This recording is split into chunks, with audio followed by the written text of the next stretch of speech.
साथियों नमस्कार, कैसे हैं आप सब लोग। आज हम डिस्कस करने वाले हैं छत्तीसगढ़ हाई कोर्ट का एक महत्वपूर्ण फैसला। फैसला जो है कंसर्न है with prevention of corruption act. Judgment का डेट है 12 मार्च 2026। उसमें अक्यूज के क्या थे दावपेच, किस प्रकार वो प्रोसीड हुआ और कैसे वो सक्सीड हुआ अपने केस में, इन सबको जो है हम समझने वाले हैं। एक नोटबुक जो है मेंटेन कर लो, एक पेन जो है मेंटेन कर लो। जो कुछ बता रहा हूँ पहले उसको सुनो, समझो, उसके बाद नोट डाउन करते हुए अपने नोट्स को जो है रेडी करो। उसके बाद कोशिश ये करो कि आपके केस के फैक्ट्स और जो वर्तमान केस के फैक्ट्स हैं अगर रिजेंबल हो रहे हैं तो डेफिनेटली आपको फायदा मिल सकता है, क्योंकि जहां भी प्रोसिक्यूशन वीक पड़ेगा वहां पर हम फायदा ले सकते हैं। पर वीक पड़ने का मतलब ये नहीं कि प्रोसिक्यूशन वीक ही है। देखो, इनके पास रिपोर्ट है, इनके पास वेरिफिकेशन है, इनके पास प्री ट्रैप है, सैंक्शन है। तो बेसिकली हमें कमियां निकालनी पड़ेगी फाइल के अंदर से। जितना हम कमी निकाल पाएंगे, जितना हम पैदा कर पाएंगे सस्पेक्ट, जितना हम पैदा कर पाएंगे विरोधाभास, उतना ही फायदा हम लेके जाने वाले हैं।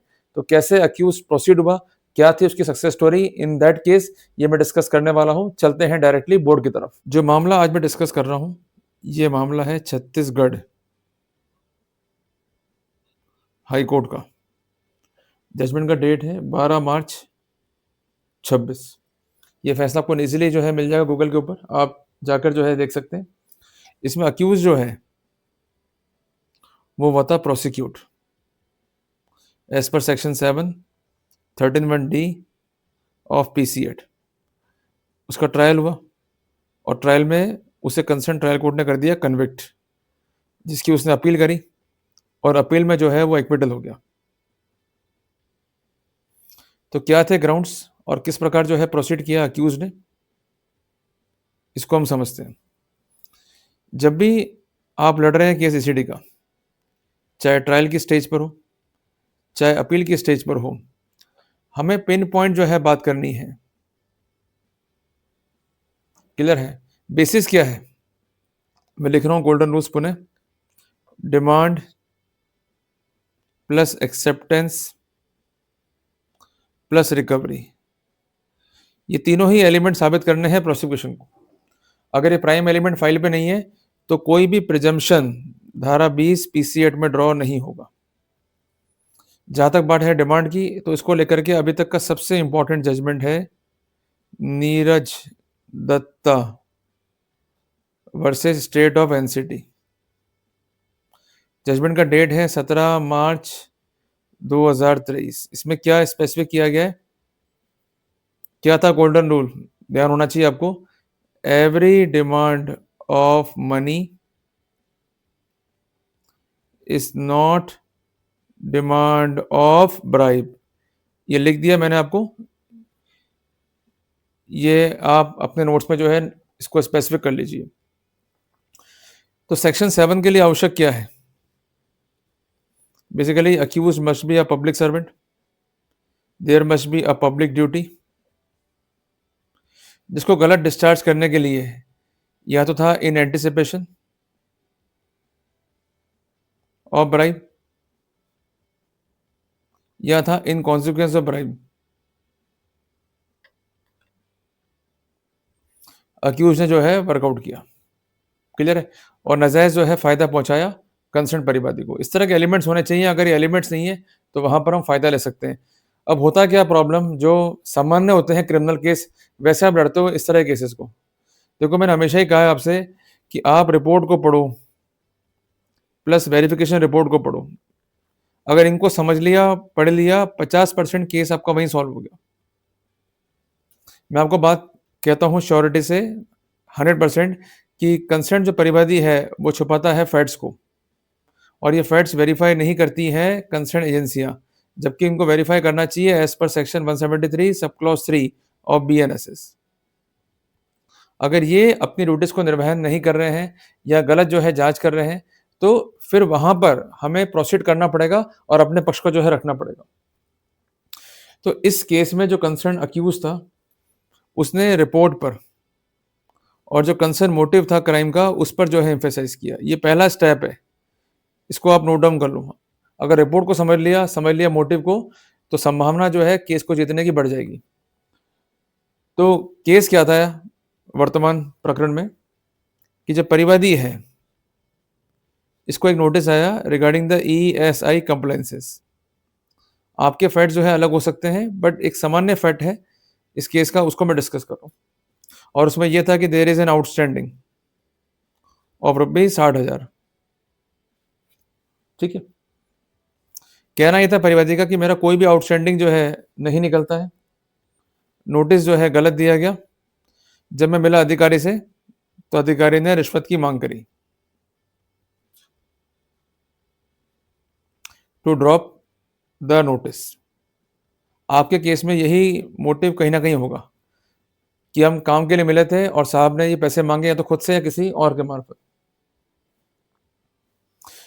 इसमें करती क्या है कंसर्न एजेंसियां? वेरिफिकेशन, ये इनका होता है प्राइमरी स्टेप।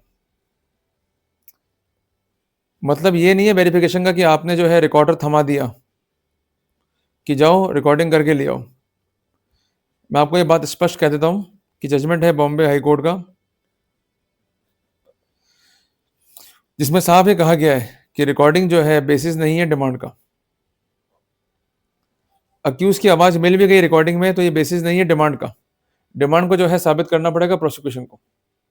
अगर डिमांड साबित नहीं है तो केस जो है मेड आउट नहीं होगा। तो वेरिफिकेशन में इनको जो रिपोर्ट है उसको देखना होता है, उसमें क्या क्या फैक्ट्स हैं उसको देखना होता है, और कितना कंप्लेंट जो है जेन्युइन है इसको देखना होता है। ये सब लिखा है 173 सब क्लॉज 3 BNSS में। ये लोग क्या करते हैं कि मामला जो है ट्रैप का बनता है, डायरेक्टली जो है प्रोसीड करते हैं, ये रॉन्ग प्रोसेस है। क्लियर है? और सबसे हैरानी की बात तो ये है कि वेरिफिकेशन में साथ में जा रहा है कांस्टेबल, या कई बार ऐसा भी होता है कि जो वेरिफिकेशन है वो कर रहा है इंस्पेक्टर, जबकि सेक्शन 17 है पीसी एक्ट का, ये इनलीगल टास्क है। इनका कहना यह होता है कि हमें एम्पावर कर दिया एसपी ने या डीवाईएसपी ने। देखिए, डेलीगेशन ऑफ पावर परमिजेबल नहीं है धारा 17 पीसी एक्ट में, और धारा 26 बीएनएसएस में है। पर ये कर सकता है या तो स्टेट गवर्नमेंट या हाई कोर्ट। क्लियर है? जो कंसर्न एसपी है डीवाईएसपी है, ना तो स्टेट गवर्नमेंट है ना ही हाई कोर्ट है। तो कोई भी अधिकारी कानून से ऊपर नहीं है, पर चूंकि हम बोलते नहीं है, इसका ये गलत जो है उठाते हैं फायदा, और नुकसान जो है हमको फेस करना पड़ता है। क्लियर है? तो अमूमन क्या करते हैं लोग, करते हैं वेरिफिकेशन, उसके बाद प्री ट्रैप करते हैं, देन ट्रैप करते हैं, और जो कंसर्न आरोपी उसको पकड़ लेते हैं, जैसे इस केस में हुआ, और अल्टीमेटली सैंक्शन को ऑब्टेन करते हैं। Then accused is charge sheeted as per section 193 of BNSS. ये एक रूटीन प्रोसेस है इनका। जबकि यहां पर जो केस था उसमें कई तर्क जो है रखे अक्यूज ने। उसका पहला तर्क ये था कि डिमांड जो है स्पष्ट ही नहीं है। मैंने इसको लेकर के अलग से कंटेंट लिखा भी है कि जब भी हम जिरे करें कंसर्न परिवादी से तो उससे क्या प्रश्न पूछे, ये रिकॉर्ड मैंने करा है 7 पार्ट्स में, आप जाकर उस कंटेंट को देख सकते हैं। क्लियर है? इसके अलावा पॉइंट था सैंक्शन का, ये मोस्ट इंपॉर्टेंट पॉइंट होता है। सैंक्शन अथॉरिटी को कंप्लाई विद करना है with guidelines of honourable supreme court. वो गाइडलाइंस है सीबीआई बनाम अशोक कुमार अग्रवाल के फैसले में, जिसका जजमेंट है 31/10/2013 का। इसको लिख लो। अब अगर सैंक्शन अथॉरिटी ने माइंड अप्लाई नहीं करा, सैंक्शन जो है मैकेनिकल है या साइक्लोस्टाइल्ड है, या बेसिक फैक्ट्स तक को वेरीफाई नहीं करा सैंक्शन अथॉरिटी ने, तो वहां पर हम फायदा ले सकते हैं। इसलिए हमेशा मैं कहता हूं ज्ञापन आप सौंप दो सैंक्शन अथॉरिटी को भी और आईओ को भी। अगर ये लोग जांच नहीं कर रहे हैं या जांच में कर रहे हैं लापरवाही, बाद में इनको आंसू देना जो है भारी पड़ता है कोर्ट के अंदर। भाई जो सैंक्शन अथॉरिटी है उससे आप क्वेश्चन पूछेंगे, भाई ये लेटर आपको मिला था, बोलेंगे हाँ, और अगर ये मिला, इसमें जो मैंने फैक्ट्स लिखे थे ये आपने कंसीडर क्यों नहीं करे। क्लियर है बात? है अगर फैक्ट्स अनकॉन्ट्रोवर्टेड है, फैक्ट्स डॉक्यूमेंट्री है, जानबूझ के उसको अवॉइड किया जा रहा है, वहां पर बेनिफिट ले सकते हैं। क्लियर हो गया आपने को? इसके अलावा इस केस में थी पत्रावली में जो भी एविडेंसेस थी उसमें थी इनकॉन्सिस्टेंसी, उसमें था विरोधाभास, और बयान जो है वो हो रहे थे मिसमैच। इसलिए हमेशा मैं कहता हूं कि जब भी आप बयानों को रेडी करो, फाइल का रिव्यू करो, डिफेंस लाइन को रेडी करो और पैदा करो विरोधाभास। और ये बहुत इजी काम है। इसके लिए क्वेश्चंस को आपको लिख के रखना पड़ेगा। क्वेश्चंस लिखे हुए होंगे तो मौके पर जो स्थितियां आएंगी उसके कॉन्सिक्वेंस में, इसके कॉन्टेक्स्ट में आप और भी क्वेश्चंस जो है डेवलप कर सकते हैं। पर तैयारी नहीं है, एट रैंडम जो है जेरे कर रहे हैं, या काउंसिल हमें कह रहे हैं कि साहब देख लेंगे, मौके पे जेरे कर लेंगे, ऐसा नहीं होगा भाई। जेरे के पॉइंट रेडी करो, क्वेश्चंस को तैयार करो। क्लियर है? इसके अलावा कई बार तर्क होता है कंसर्न परिवादी का कि जो ब्राइब है उसमें हुआ है नेगोशिएशन। अगर नेगोशिएशन हुआ है तो ये कब कब हुआ है, उसमें क्या क्या वेरिएशंस हैं, इसको हमको जो है ऑब्जर्व करना होगा। और क्या ये वेरिएशंस सपोर्टेड है विद द एविडेंसेस, अगर नहीं है तो फायदा मिलेगा। इसके अलावा अगर मनी रिकवर नहीं है from the person of the accused, तो ये मेजर पॉइंट है, प्लस पॉइंट है। अगर अक्यूज से कोई रिकवरी नहीं है तो हमारे लिए एक प्लस पॉइंट है। क्लियर है? इसके अलावा जो शैडो विटनेस है, उसने ना तो कुछ देखा, neither heard nor witnessed the conversation. अगर आपके में से गवाह हैं तो उसमें देखिएगा विशेषता, अगर कहा है शैडो विटनेस ने ऐसा कि मैंने ना कुछ देखा ना सुना है, तो ये साइटेशन जो है हो जाएगा एप्लीकेबल। अगर वो मौके पे है तो विरोधाभास क्रिएट करने पड़ेंगे, आपको जीरो तो करने पड़ेगी, क्वेश्चंस रेडी करने पड़ेंगे। पर सबसे पहले क्या चीज है, रिव्यू एंड डिफेंस लाइन। इसके अलावा वर्क जो है पेंडिंग नहीं था कंसर्न परिवादी का अक्यूज के पास में, और 99% केसेस में ऐसा ही होता है। पर चूंकि आप डॉक्यूमेंट रख ही नहीं पाते हो तो उसका कोई हल नहीं मेरे पास में। और शुरुआत कैसे करेंगे अपन जेरे की? देखो, सबसे इंपॉर्टेंट बात है कि जो कंपोनेंट्स है ना, उनको आप देख लो। पहली बात, उसने रिपोर्ट करी है उदाहरण के लिए 10/4/26 को,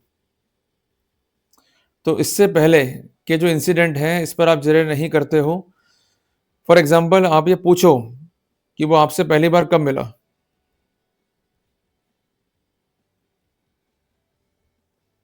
उस समय जो मुलाकात हुई थी वो कितने मिनट की हुई थी। जो मुलाकात हुई थी उसमें कोई डिमांड की गई थी? वो कहता है हाँ डिमांड की गई थी। तो पूछिए कितनी डिमांड की गई,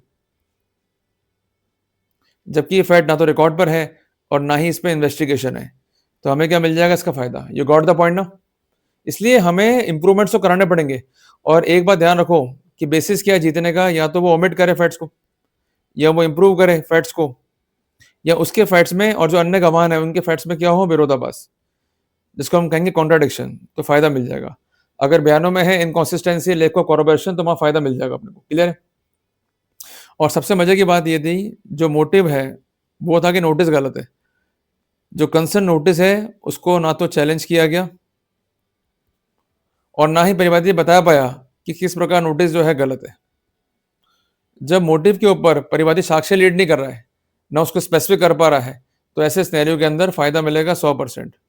क्लियर है? देखो, जो भी स्ट्रक्चर है केस का, उसमें गवाह परिवादी भी है, गवाह शैडो विटनेस भी है, अन्य विटनेसेस भी हैं। पर महत्वपूर्ण बात है कि ये तो गवाह जो है ये होते हैं आई विटनेस, बाकी होते हैं हियर से एविडेंस। इसलिए इनकी गवाही जो है महत्वपूर्ण है। जितना इनमें होगा सेल्फ इनकॉन्सिस्टेंसी, जितना होगा लैक ऑफ कॉरोबोरेशन, जितना होगा विरोधाभास, उतना फायदा अपने को जो है मिल जाएगा। क्लियर है? तो इस केस में अक्यूज जो है एक्विटेड हो गया और अल्टीमेटली उसको जो है फायदा पहुंचा। तो कुल मिला करके हमें ये केस जो है सिखाता है 5 महत्वपूर्ण बातें। जब भी केस को लड़ रहे हैं, डिमांड को देखना है, डिमांड इज मस्ट। अगर डिमांड नहीं है रिकॉर्ड पे तो फायदा मिलेगा। अगर सिर्फ आपकी रिकॉर्डिंग है, उस रिकॉर्डिंग में डिमांड कहीं नहीं आ रही है, डिमांड स्पेसिफिक नहीं है, आप फायदा ले सकते हो जजमेंट्स की लाइट में, जो मैंने आपको स्पेसिफिक कर दिया। इसके अलावा शेडो विटनेस अगर कॉरोबोरेट नहीं कर रहा है तो फायदा ले सकते हो, लिख लो उसको। इसके अलावा वर्क पेंडिंग नहीं है तो फायदा ले सकते हो, और इस बिंदु पर भी आप विरोधाभास जो है क्रिएट करो। क्लियर हो गया? इसके अलावा जो मोटिव बता रहा है परिवादी, उसके समर्थन में क्या एविडेंसेस फाइल पर है, और अगर आपसे कोई रिकवरी नहीं है, सिर्फ केस जो है डिमांड की हद तक है, तो वहां पर 17A PCAT भी जो है मैंडेटरी है, उसका फायदा मिलना चाहिए आपको। और इस बिंदु पर जजमेंट है राजस्थान हाईकोर्ट का दिनांक 8/10/24 का। जब इतना लॉ पॉइंट हमारे साथ है तो फिर काहे नहीं लड़ते हो? मेहनत करो, क्वेश्चंस को रेडी करो, कोई नहीं कहेगा आपसे। मैं इसलिए कह रहा हूं क्योंकि मैंने अक्सर देखा है कि लोग आते हैं बगैर तैयारी के और अच्छे केस को भी हार जाते हैं। अपने केस को पढ़ो, एक एक पन्ने को पढ़ो, फैक्ट्स को पढ़ो, विरोधाभास ढूंढो। मैं गारंटी से कहता हूं कि विरोधाभास आपको मिलेगा, और जितने मिलेंगे विरोधाभास वो अपने लिए होंगे फायदेमंद। पर यह बात ध्यान रखना कि विरोधाभास होने चाहिए मेजर। अगर सिर्फ माइनर विरोधाभास हैं या सामान्य विरोधाभास हैं, इसका फायदा नहीं मिलेगा। क्लियर है? तो इसलिए पहले रिव्यू करें, फिर तैयार करें डिफेंस लाइन, फिर उसके बाद जो है क्वेश्चंस को रेडी करें, क्वेश्चंस को लिखें और क्वेश्चंस को पूछें। ये आपका अधिकार है, इसको आपको ही एक्सरसाइज करना है। जल्दी मिलेंगे अपन एक नए टॉपिक में।